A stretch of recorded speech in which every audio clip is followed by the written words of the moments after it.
Hello, and welcome to the St. Joe on the Go show. I'm Darian Barker, your host for today's program.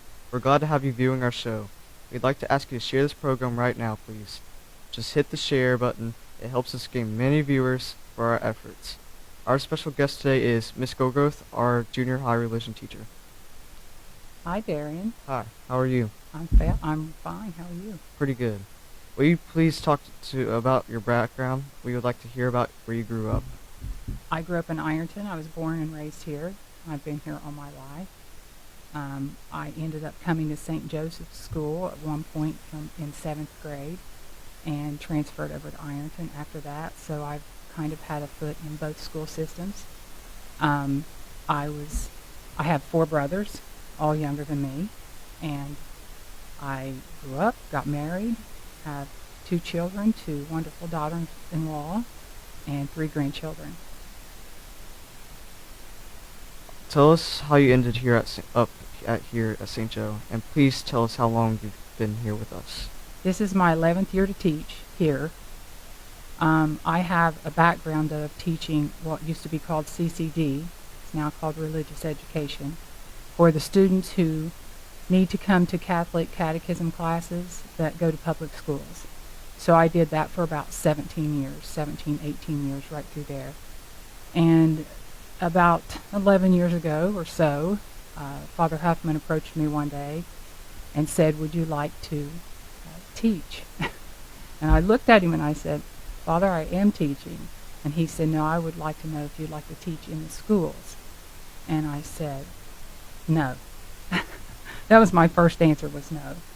And I gave it some thought. A board member called me and said, "We're really looking for a junior high religion teacher, and we think you might fit the bill." And I said no. And so after I did that, I really rethought it. I wasn't really in a position to come in a classroom and teach every day, but I did have the background because I had schooled through the diocese to be able to get certified to teach Catholicism. So after I said no the third time, I couldn't sleep. And so I just finally, this was the day before in-service that year. So I had, that night, I called Father Huffman back and said, "Have you found anyone?" And he said no, and I said, "I will give it a try." That's pretty cool. Yeah. What challenges or adjustments have you faced during your time here at St. Joe? Challenges and adjustments. I think one thing that's a big adjustment and a challenge is that kids rely more now on technical devices than they do on the old-fashioned manual. Let's get something out and look at it and read it. We still have a lot of good readers, but I think the challenges of the instant gratification that comes with technology has been hard, because I'm not teaching a class that's in a race. I'm teaching a class that's for life. I'm sure you've had your blessings while being here at St. Joe. What are some of what you would describe as some benefits of being here at St. Joe? What are the benefits? Yes. I get to practice my faith and teach about it. I think that's the biggest benefit. Faith is a journey. It's a daily walk. It's not something that you just pick up and toss aside after you've learned a concept. You have to learn how to develop that concept and let that concept apply to your life and be able to touch others with that. That's cool. We talk much about school spirit here at St. Joe. Do you show school spirit, and how do you think you display it?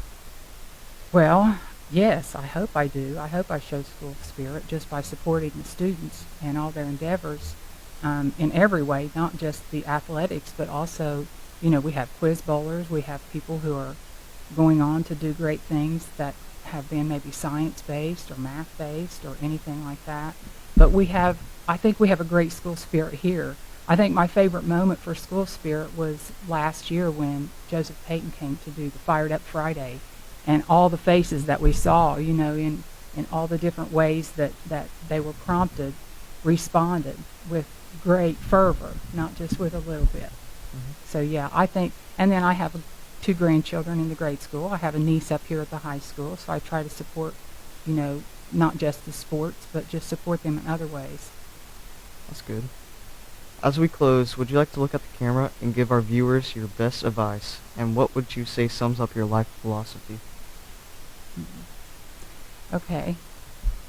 I think probably many of you in this room have heard me say this before, but in order to get good at something, you have to be able to practice it. That's why we're called practicing Catholics. We are supposed to be practicing. We're supposed to be in the eye. We're supposed to be able to put that out. We're supposed to be able to give example as much as we can, and when we fall, we need to get up and do it again. So to get good at something, I think we have to practice. Very good. Thank you all for watching. Please like our page and like this show. Also, as we close, remember to share the program so others can watch and enjoy our program too. Until next time, I am Darian Barker, thanking you for your attention and watching our program. God bless you.